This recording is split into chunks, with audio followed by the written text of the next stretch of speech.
Every divorced man has a story that would make your blood run cold. The ex who cheated but wants alimony. The one who left for another man, but demands half the house. The one who initiated divorce but plays victim in court. These aren't isolated incidents. They're patterns. And if you don't understand the psychology behind them, you'll be the next victim.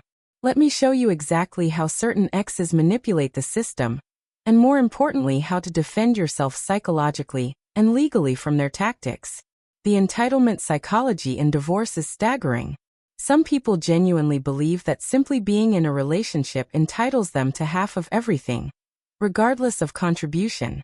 I had a client whose ex-wife never worked during their 10-year marriage. Not because she couldn't, but because she didn't feel like it. He built a business from nothing, working 80-hour weeks. When they divorced, she wanted half the business. Her logic: I was there. That's it. Just existing in proximity to success meant she deserved half of it. The mindset goes like this: I gave you my time, therefore, I own your achievements. They don't see the difference between being present and contributing. Sitting on the couch while you build an empire makes them, in their mind, co-builders of that empire. The entitlement is so deep they genuinely feel victimized when they don't get half of what they never helped create. Here's what's fascinating about emotional backlash after self-initiated breakups. The person who leaves often expects a hero's welcome in their new life. They've built up this fantasy where leaving equals freedom, happiness, instant improvement. When reality hits, loneliness, financial struggle, dating rejection, they experience massive cognitive dissonance.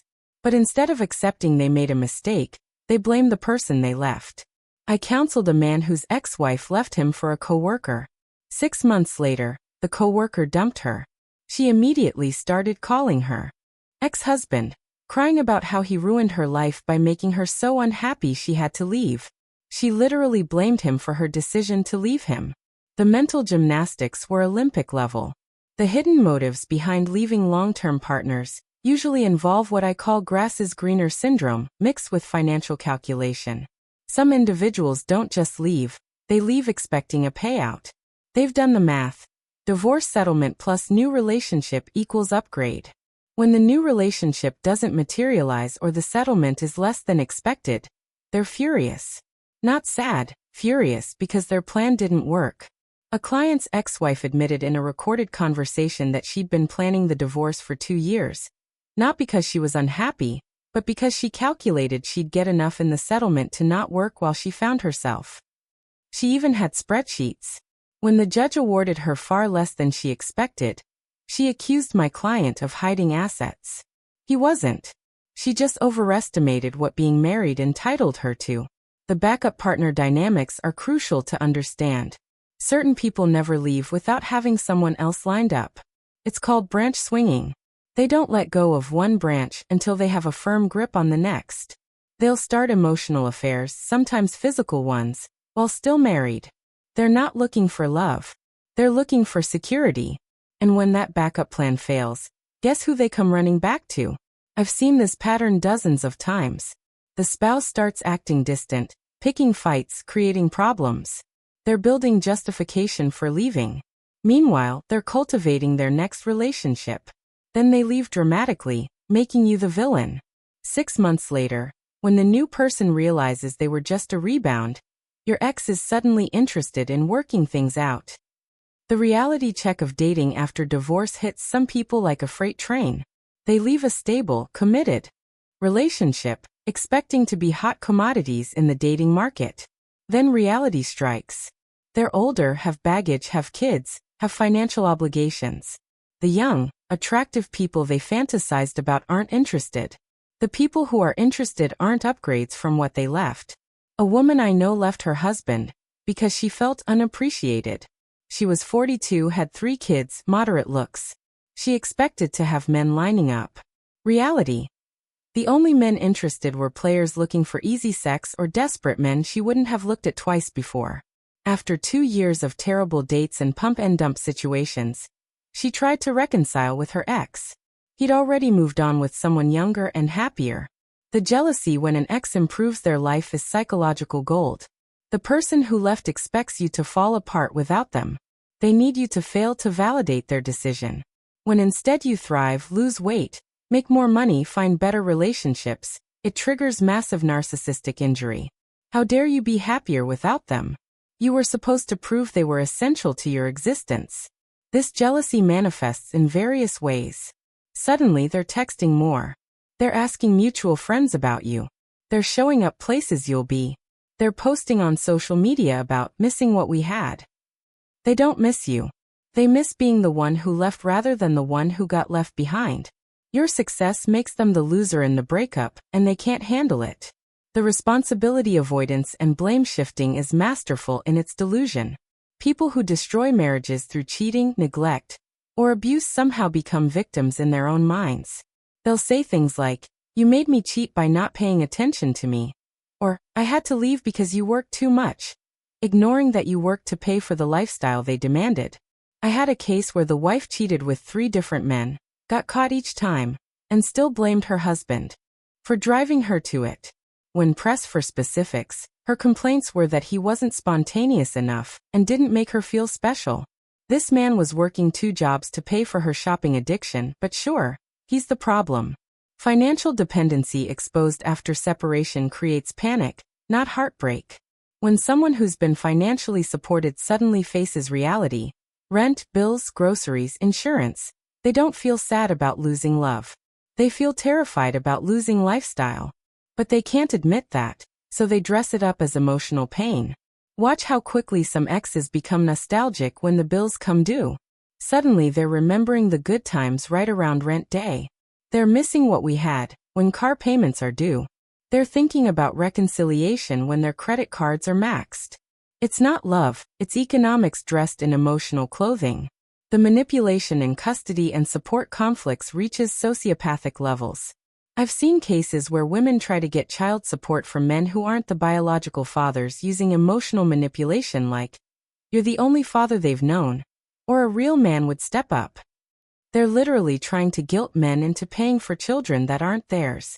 One particularly nasty case involved a woman who hid her pregnancy from an affair, let her husband believe the child was his for 3 years, then divorced him. When the truth came out, she still wanted child support because he'd accepted the father role. She felt entitled to make him pay for her deception. The judge thankfully disagreed, but the audacity was breathtaking. The fragility of relationships built on infidelity is poetic justice. The person who cheats with you will cheat on you. The person who leaves their spouse for you has already shown they're a leaver. These affair partners imagine they're special, different, the true love. Then they're shocked when their cheating partner cheats on them, or when the homewrecker leaves them for the next excitement. I watched a situation where a woman left her husband for his best friend. Within a year, the best friend was cheating on her with someone younger. She actually called her ex-husband crying, saying, "I don't understand how he could do this to me." The lack of self-awareness was stunning. You got with a man who betrayed his best friend, and you're surprised he betrayed you. The psychological toll of betrayal on men is severely underestimated. Society expects men to just move on from infidelity, financial exploitation, false accusations, but the trauma is real. The humiliation of being cheated on, the confusion of being gaslit, the grief of losing the family you thought you had. These create lasting psychological wounds. Men in my practice describe feelings of emasculation, worthlessness, and identity crisis after betrayal. One man said, "I don't know who I am anymore. Everything I believed about my life was a lie." Another couldn't sleep for months, replaying every moment, looking for signs he missed. The betrayal doesn't just end the relationship. It makes men question their ability to judge reality. The legal and emotional fallout of cheating extends beyond the couple. Children are traumatized. Extended families are divided. Friendships are destroyed. I've seen cases where the cheating led to lawsuits, alienation of affection suits, emotional distress claims, even assault charges when the betrayed spouse confronted the affair partner. One bad decision creates ripples of destruction.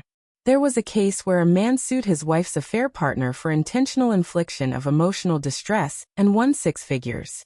The affair partner had deliberately pursued the wife, knowing she was married, even befriending the husband to get closer. The court recognized this as malicious destruction of a marriage. The financial penalty was severe, but the emotional damage was irreversible. The regret after destroying a stable life is always delayed, but inevitable. In the heat of affair fog or divorce anger, people make impulsive decisions. They blow up their families for temporary excitement.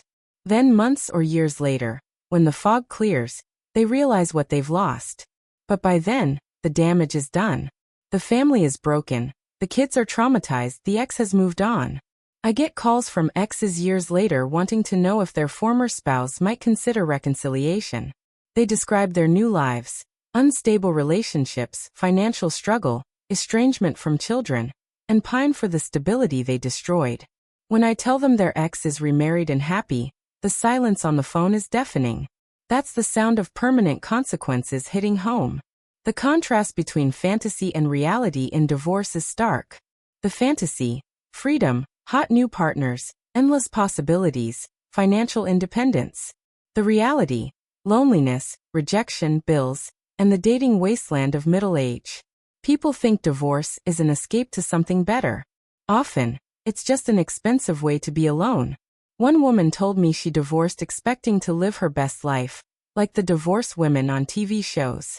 Instead, she got a crappy apartment, a dating pool full of damaged goods, and kids who resented her for breaking up their family. She said, "This isn't what I signed up for." No, but it's what you created. The projection and victim narrative creation is a masterpiece of psychological defense. People who cause breakups through their actions, cheating, abuse, neglect, reconstruct history to make themselves victims. They don't remember the affairs, only the lack of affection that drove them to affairs.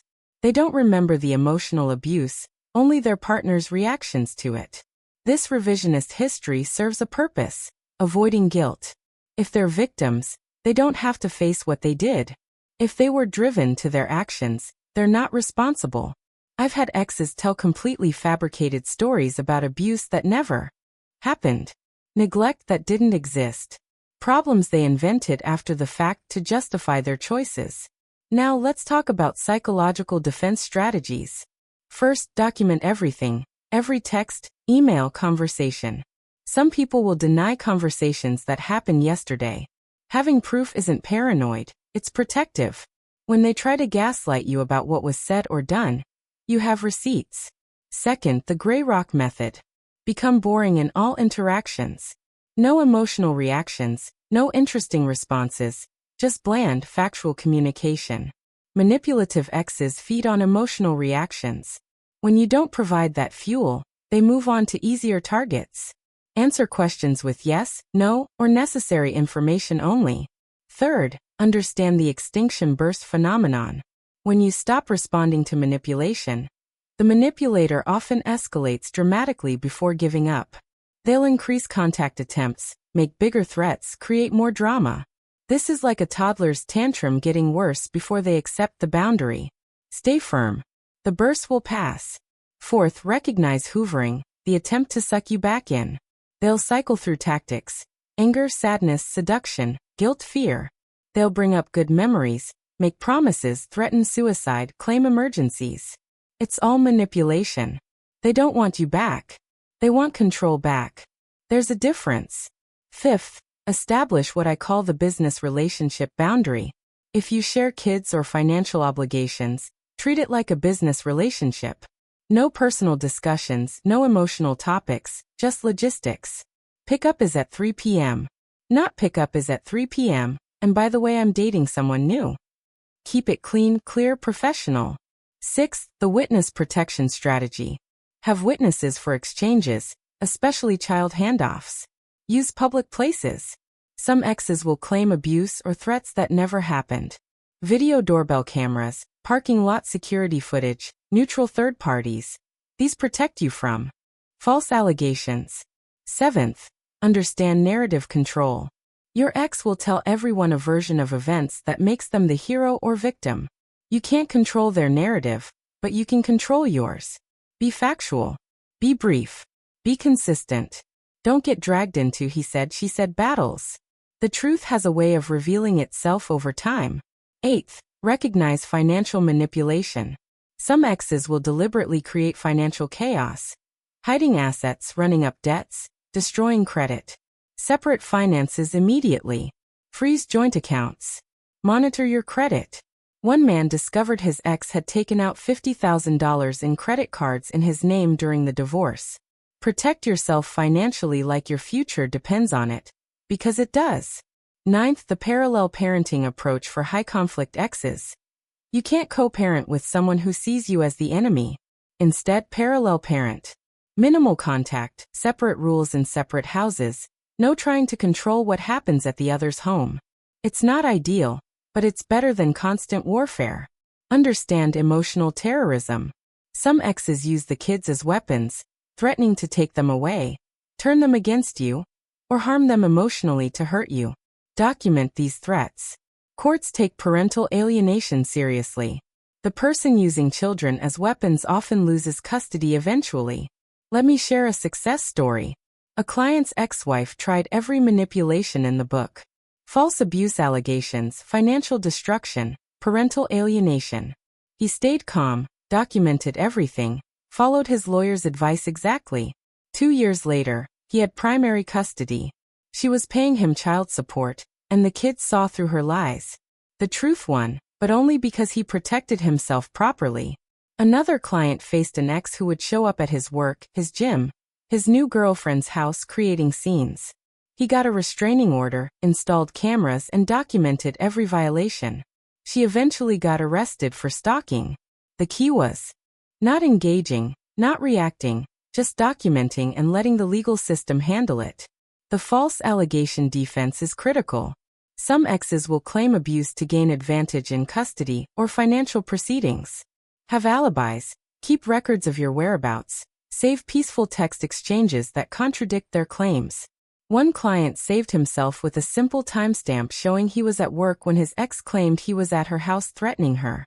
The suicide threat manipulation requires careful handling. Some exes threaten self-harm to control you. Take it seriously. Call 911 and report the threat. Either they get the help they need, or they learn that threat doesn't work on you. Never try to handle suicide threats yourself. That's what professionals are for. The new partner harassment pattern is common. Your ex might harass your new partner trying to drive them away. Prepare new partners for this possibility. Show them the patterns. Let them know it's not about them. It's about control. Many relationships fail because the new partner can't handle the ex's harassment. The financial forensics approach protects your assets. Some exes hide money, claim poverty while living well, or deliberately reduce income to avoid support. Hire a forensic accountant if needed. They can find hidden assets, prove income manipulation, and ensure fair division. The cost is worth it. The children as messengers tactic must be stopped immediately. Never use kids to communicate with your ex. Never interrogate kids about the other parent. Never put them in the middle. Kids used as messengers develop anxiety, depression, and relationship problems later. Protect them from adult conflicts. The love bombing return is a classic manipulation. After destroying the relationship, some exes return with intense affection, gifts, promises of change. They'll say they've been in therapy, found God, realized their mistakes. It's usually temporary. Real change takes years, not months. Don't fall for the performance. The emergency manipulation creates fake crises to force contact. Suddenly, there are constant emergencies requiring your immediate response. The car breaks down. The kids are sick. The house has problems. Most aren't real emergencies. Respond only to genuine documented crises. The memory manipulation gaslighting is insidious. They'll claim events happen differently, or not at all. I never said that. That's not what happened. You're remembering wrong. This is why documentation is crucial. Trust your memory, but verify with evidence.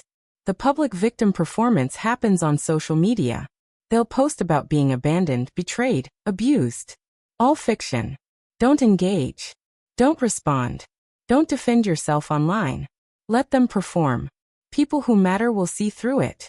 Your silence speaks louder than their noise. The mutual friend manipulation divides social circles. Your ex will try to turn mutual friends against you with their version of events. True friends will hear both sides or stay neutral. Those who immediately take sides without question weren't really your friends. Let the trash take itself out. The false reconciliation trick wastes your time and energy. They'll suggest working things out, going to counseling, making efforts, all while setting you up for a bigger fall. They're gathering ammunition, not reconciling. If reconciliation happens, it needs to be with massive verification of change, not just words. The financial bleeding strategy slowly drains you. Constant court motions, false emergencies requiring money, broken agreements requiring enforcement. They're trying to exhaust you financially and emotionally into submission. Budget for this war. It's not fair, but it's reality.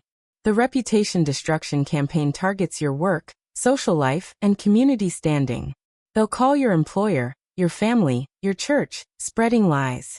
Document everything. Inform HR preemptively if needed, and consider defamation action if it's severe enough. The psychological vaccination approach is proactive. Educate yourself about manipulation tactics, personality disorders, and abuse patterns. Knowledge is immunity. When you recognize patterns, they lose power. You can't be manipulated by tactics you understand. The support network activation is essential. Don't fight alone. Have a therapist, a lawyer, trusted friends, family support. Isolation makes you vulnerable. Connection makes you strong.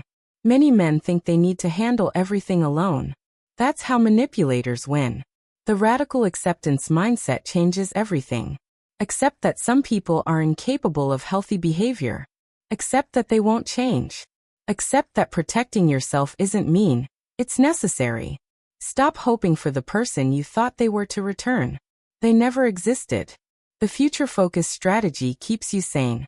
Instead of dwelling on past betrayal or present conflict, focus on building your future. Every day spent fighting with a toxic ex is a day not spent building your new life. Minimize engagement. Maximize growth. The evidence chain for court is crucial. Judges see false allegations daily. They appreciate organized documented truth. Binders of evidence, timelines of events, witness statements. These win cases. Your ex's emotional performance loses to your factual presentation. The therapeutic recovery isn't optional. Betrayal trauma is real PTSD. Get professional help. Process the anger, grief, and confusion with someone qualified. Too many men think they can tough it out. You can't heal what you don't acknowledge. The boundaries masterclass becomes your new normal. Every boundary they cross gets a consequence. Every manipulation gets ignored. Every attack gets documented. You become unsatisfying to manipulate. They'll eventually find an easier target. The Phoenix Protocol is about rebuilding. You've been burned down to ashes by betrayal. Now rebuild yourself stronger. New habits, new goals, new boundaries, new life. The best revenge isn't revenge. It's a life so good they become irrelevant. Here's the brutal truth. Some people are emotional parasites. They attach to hosts, drain them dry, then move to the next victim. Your job isn't to fix them, understand them, or get closure from them. Your job is to protect yourself and build a life they can't destroy. The patterns I've shown you repeat, because they work on unprepared men. But prepared men don't fall for manipulation. They recognize patterns, implement defenses, and protect themselves legally and emotionally. Knowledge isn't just power, it's protection. Remember this. The person who betrayed you, manipulated you, or destroyed your family has shown you who they are.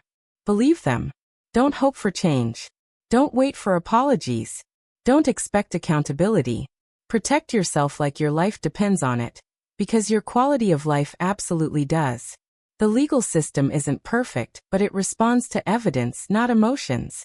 The prepared man who documents, stays calm, and follows legal advice usually wins. The emotional manipulator who relies on tears and lies eventually loses. Play the long game. Your mental health matters more than winning arguments with toxic exes. Your peace matters more than getting the last word. Your future matters more than relitigating the past. Sometimes the best victory is walking away intact. The children, if involved, are watching everything. They'll remember who stayed calm and who created chaos, who protected them and who used them, who told the truth and who lied. Be the parent they can respect when they're old enough to understand what happened. The recovery timeline is longer than you think. Betrayal trauma, especially with financial and custody complications, takes years to fully process. Be patient with yourself. Healing isn't linear. Some days you'll feel strong. Others you'll feel broken. Both are normal. The new relationship caution is critical. Don't bring new partners into drama with your ex. Don't use them as emotional support animals. Don't make them your therapist. Get yourself healthy first, then date. Broken people attract predators, or become them. The financial recovery requires strategy. Divorce is expensive. Starting over is expensive. Fighting false allegations is expensive. Budget for rebuilding. Live below your means. Save aggressively. Financial stability gives you options and power. The friendship filter shows you who's real. Crisis reveals character. The friends who stand by you through false allegations, who see through the lies, who support you without judgment. These are your people. Everyone else was just audience. The masculine frame must be rebuilt. Betrayal and manipulation can break your sense of self as a man. Rebuild it consciously. Physical fitness, meaningful work, male friendships, purposeful living. Become someone who can't be broken again. The wisdom gained from surviving a toxic ex is invaluable. You now have radar for red flags. You understand manipulation tactics. You know your worth. You've proven your strength. This knowledge protects you and can protect other men if shared. The pattern recognition saves lives. Every story I've shared, every tactic I've described, every defense I've outlined, these patterns repeat. When you see them starting, you can act before damage occurs. Prevention beats recovery every time. The support obligation ends where manipulation begins. You don't owe support to someone who destroyed your life. You don't owe kindness to someone who shows you cruelty. You don't owe understanding to someone who shows you contempt. Future relationships will be different because you're different. You know what to look for, what to avoid, what to require. You won't accept treatment you previously tolerated. You won't ignore flags you previously missed. Your standards have been forged in fire. The community of men who've survived this is growing. We share strategies, support each other, validate experiences. You're not alone in this. Thousands of men have faced similar betrayals and manipulations. We survived. You will too. The final message is this. You can't control what your ex does, but you can control how you respond. You can't make them be decent, but you can protect yourself from their indecency. You can't change the past, but you can build a better future. I want to hear your stories. What manipulation tactics have you faced? What defenses worked? What would you tell a man just starting this journey? Drop your experiences in the comments. Your story might save another man from falling into the same traps. Remember, brothers, preparation beats desperation, documentation beats allegation, and truth beats manipulation. But only if you're playing the long game with the right strategies. Protect yourselves, stay strong, and never forget. The best revenge is a life well lived, far away from anyone who tried to destroy you.